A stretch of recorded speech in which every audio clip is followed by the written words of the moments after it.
Okay, welcome back to Bible and Blues.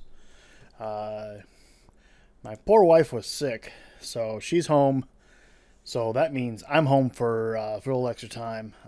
So I thought it's a good time to sit down and read a chapter of Rooms. I thought, um, yeah. So we're up to chapter 13 in Rooms by James L. Rubert, and I'm going to take that out of there.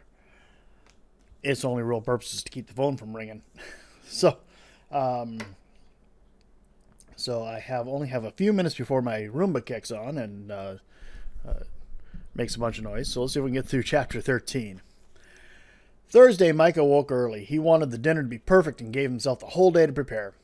By the time the sun started its descent toward the sea, he was ready to entertain the mysterious Sarah Sabin. At 5:57 p.m., the doorbell echoed through the house like a wind chime. Micah glanced in the mirror, smoothed his hair with both hands, clipped toward the door, and opened it. "Hi, Micah." Sarah smiled. "Wow, beautiful. Remember, pal, you're not 100% sure things between you and Julie are over. Just friends with Sarah, okay?" The hint of her perfume made him repeat the thought. "Hi, Sarah." He tried not to stare. Radiant. "Can I come in?"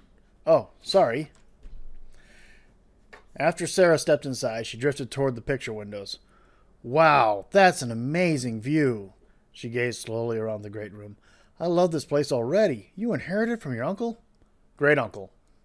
He took her coat and went back to the entryway closet to hang it up. He'd never opened it. The pegs by the front door had worked fine. His eyes narrowed. A stack of letters sat on the shelf, up against the right edge of the closet wall. He pulled them down. They were tied together with twine, and the edges of the envelopes went from yellow at the top to slightly faded in the bottom. The return name and address on the top envelope were Archie's, but the letter was mailed to Christopher Hale. In smaller print at the bottom was, "Attention, Micah Taylor." His head spun. He rifled through the first five or six envelopes. Same mailing address, same return address. He drew in a sharp, shallow breath. Would these letters answer the house questions ricocheting through his head? They had to. Finally. "Micah?" Sarah's voice broke through the world he'd fallen into, and he pulled away from the door.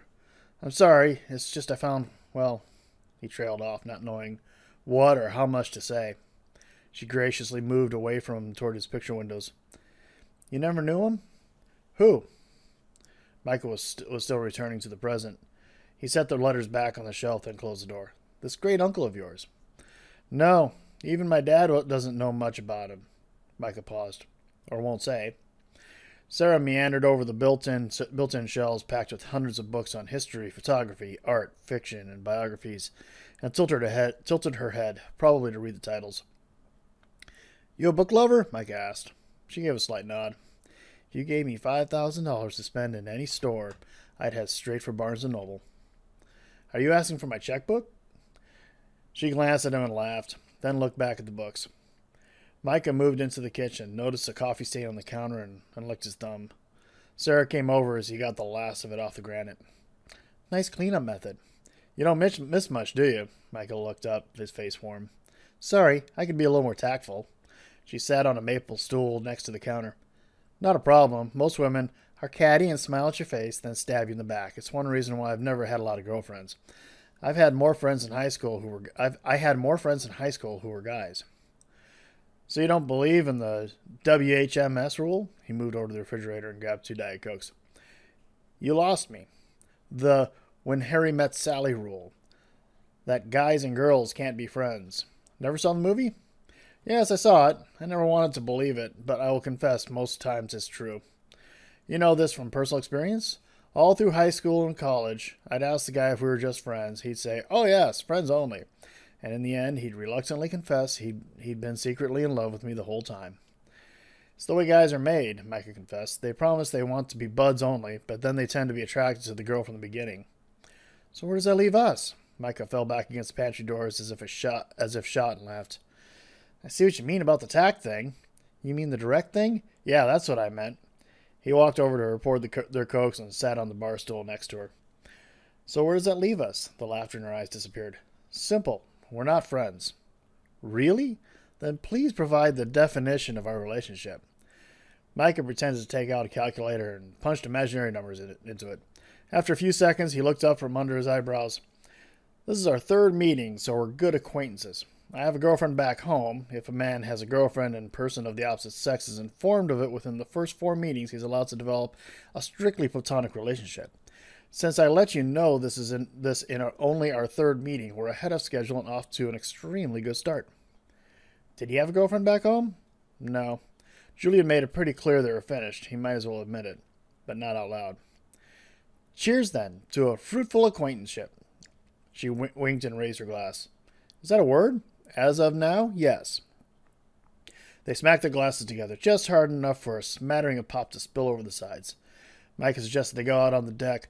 Walking beside Sarah across the tan carpet, he fell easily into her rhythm and it stirred something inside he couldn't put his name to. It wasn't infatuation or a crush. He wouldn't even call it romantic. Natural was the best word to describe it. How about you? Have a boyfriend? Nope. She looked at him without elaboration, so he asked the obvious follow-up question. How long have you been broken up? Why do you think it was recent? She poked him in the side. A girl as beautiful and smart as you is simply not allowed to be single for more than 6 months. 8 months max. The rules won't allow it. Really? Sarah folded her arms across her chest. And what do the rules say about telling an acquaintance she is beautiful when the said prevaricator of the line has a girlfriend named Julie? The judges allow it, providing 3 things. It has to be true. It has to be said without any romantic atmosphere or intent clouding the issue. And finally, beautiful has to be said within the context of explaining a mystery, like why you aren't with anyone right now, not just said for the sake of saying it, Micah said. Ah, thanks for the clarification. At least we met 2 of the requirements. No prospects on the horizon? I've sworn off, guys. She pulled her hair out behind her ears. I'm done with boyfriends for a long, long time. Finished. Over. A defiant look filled her eyes, and she didn't smile. Micah tried to laugh, but it died on his lips as Sarah turned away. He didn't expect such a vehement statement from her. Why send him the message with such force? Silence stretched into awkward 20 seconds. Is that a subject you'd like to elaborate on? Not even the hint of a chance. Sarah walked over to the far end of the deck and leaned against the railing. Micah waited a few seconds before easing over to her. Listen, dinner won't be done for another 15 minutes. How about a tour of the house? She faced him, smiled, and the somber feeling lingering in the air vanished.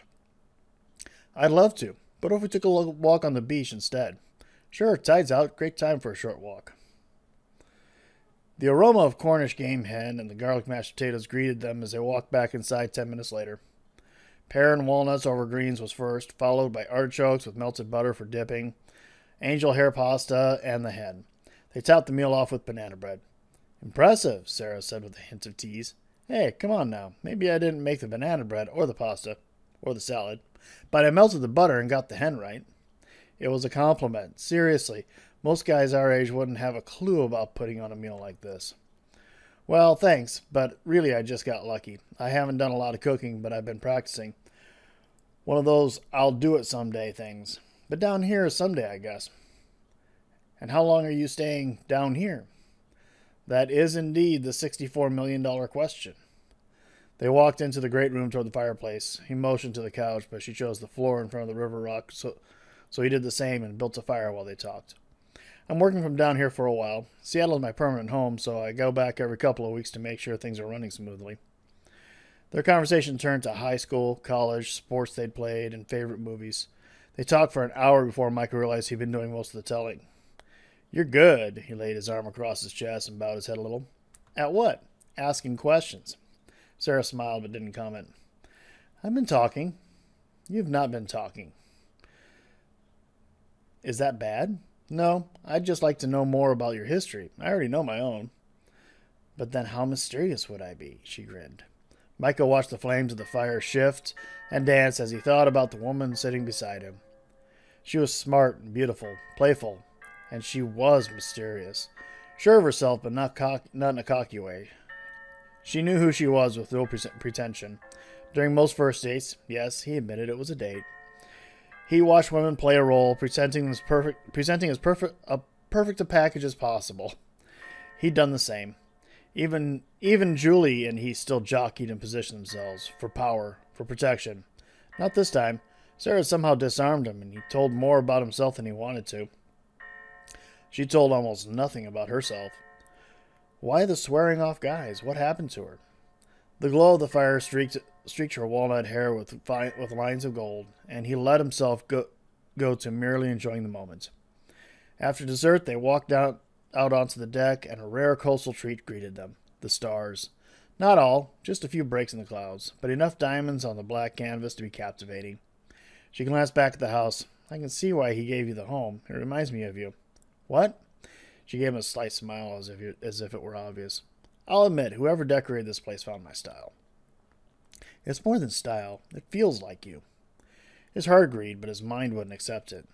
This wasn't his place. I don't know. Maybe. But like I said, this stuff isn't mine. You don't have to own something for it to be you. Haven't you ever gone into a gallery and seen a painting and said, that's me? Or heard a piece of music, or had a piece of music capture something deep down you didn't even know was there? You realize it's always been a part of you. You've just never heard it before. Micah stared at her.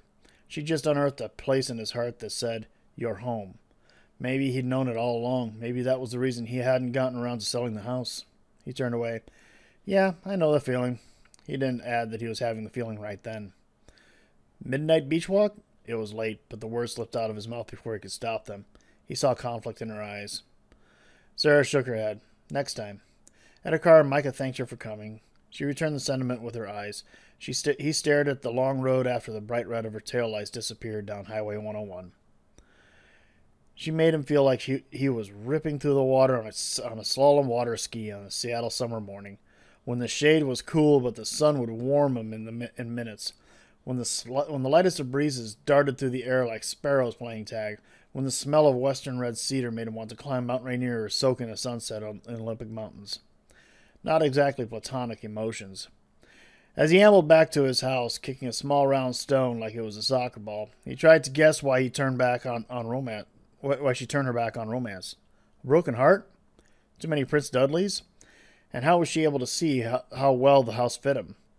He hadn't even seen it himself to the extent she had. But she was right. Sarah seemed to have more answers than he did. He'd listened to any insight she had about the house since old Charlie hadn't seen fit to leave with any hints. Wait. Archie. The letters. He jogged to the house. Finally, he'd get some answers. The letters were sure to give him at least a few clues he didn't have to be Hercule Poirot to figure out. Here ends Chapter 13. It's a good first date with Sarah. So what did you think? Did you enjoy this one? Let me know what you think in the comments down below. Thanks a lot. You have a great day, and God bless.